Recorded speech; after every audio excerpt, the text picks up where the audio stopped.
Doncs tenim amb nosaltres el president del Club de Villes Ametllers de Cervera, també un dels homes que ha disputat aquesta final de la 6a edició de la Copa de Generalitat. Jo crec que ja era un premi i no ha pogut ser al final el somni de prendre-li a l'Algex. No, ha sigut un somni. Antes d'arribar als 8 millors ja ha sigut un èxit i arribar a la final, doble èxit. Estem molt emocionats perquè som una colla de matrimonis i només hem passat bé.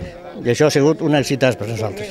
Em sembla que passar-ho bé ho han passat molt bé avui i en tota aquesta Copa de Generalitat. Sí, nosaltres hem passat bé des de la primera eliminatòria fins avui ho ha passat estupendament, perquè som matrimonis que anem a jugar a Villes i si guanyem millor i si perdem no passa res. El resultat de la final però tampoc fa honor. Normalment una final quan veus que es decanta cada vegada es fa més difícil. Els billots suposo que pesen una miqueta més. I avui aquí nosaltres no estem acostumats a tanta pressió, tanta gent i això ens ha pesat molt. L'any que ve a tornar-hi, suposo. Esperem que sí. Allà en fan Villes sempre anem a tot arreu. Doncs el senyor Antonio Macià, el president d'aquest club de Villes Ametllers de Cervera, moltíssimes felicitats, us mereixen, moltíssimes gràcies. Gràcies a vosaltres. Adéu. Saludem doncs a un dels guanyadors. L'any passat es van quedar a les portes contra l'equip de Miralcamp. Enguany són els vigents campions ja d'aquesta Copa de Generalitat que enguany arribava a la 6a edició i havent signat una final exquisita. Jordi Burgas, que faci amb el cap. Primer de tot, felicitats. Exquisita, bueno, han jugat molt nerviosos. Estem acostumats a fer més bones puntuacions, però en una final és qüestió de temple, nervis i sort. I han tingut molta sort. Jordi Burgas, que fins a la 7a tirada portava una partida perfecta. Bueno, això va com va.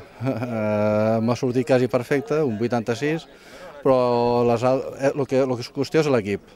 O sigui, a les altres no havia fet tan bé, però sí els meus companys, i gràcies als meus companys havíem estat aquí a la final. Llavors, aquest és un esport d'equip i de companys i és el que som. I a vegades si falla un, per això som els altres per ajudar-nos. Després de quedar-se l'any passat a les portes, suposo que enguany era treure's una espineta de sobre, no? Sí, l'any passat van jugar contra el Miralcamp, ells van fer una molt bona partida i es nota que tenien més veterania, però bueno, nosaltres anem agafant veterania i es varen compinxar, varen dir l'any que ve hem de tornar i guanyar. I mira, dit i fet, amb una miqueta de sort, estem aquí, o sigui, el que dèiem, hem tingut molta sort.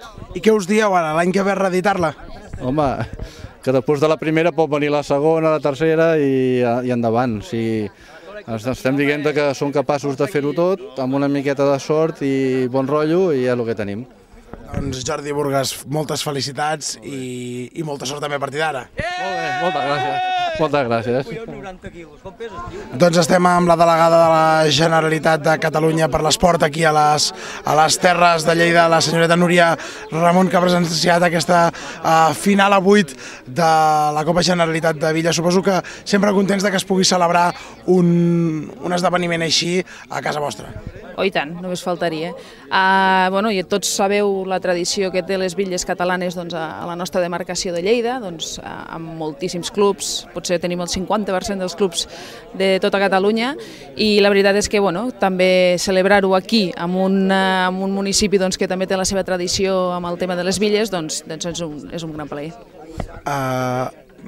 A més de poder celebrar això aquí, de la tradició que té Lleida, suposo, quina és la feina que s'ha de fer des de les institucions per potenciar esports que normalment costen més d'arrencar, que no tenen el ressò mediàtic que tenen d'altres i que per tant s'ha de fer més feina per fer-los arribar a la gent? Jo crec que la feina és compartida, no? Tots els clubs fan un gran esforç, tots els clubs treballen molt per tirar endavant. És més, jo fins i tot des que estic a la representació territorial m'he sorprès molt gratament de com funcionen els clubs, almenys a les comarques lleidatanes. La veritat és que tenen una gran tradició, però és que a sobre es preocupen perquè els nois i noies més joves, ja sigui de les escoles o els instituts, també per què no puguin continuar practicant aquest esport i puguin anar creixent. Jo crec que la feina és una mica entre tots, les institucions evidentment els hem de recolzar, com ho fem. La veritat és que des de la representació territorial amb els clubs de Villes tenim molt bon contacte, els ajudem tant com podem, intentem que a través de molt material, sobretot els Jocs de Villes, els puguem ajuda sobretot en aquest aspecte, però bueno, la col·laboració de ser entre tots. I la difusió, per on ha d'anar? Més enllà de l'ajut l'econòmic, l'ajut en material, l'ajut d'infraestructures, tenir camps per poder practicar esports d'aquest tipus, la difusió, no? El fer arribar a la gent que hi ha altres esports, a vegades, que no són només els que es veuen cada diumenge.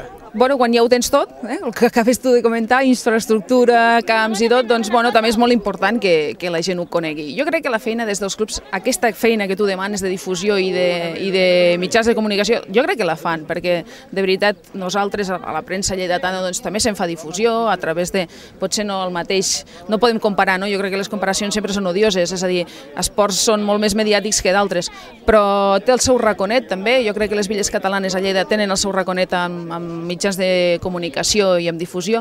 Mira, vosaltres sou un exemple clar, no? Una televisió doncs, que es dedica única i exclusivament a les villes. Doncs jo crec que totes aquestes petites col·laboracions sumen perquè la difusió sigui la correcta. Senyora delegada, moltíssimes gràcies, felicitats i que en podem veure molts més. Molt bé, moltes gràcies.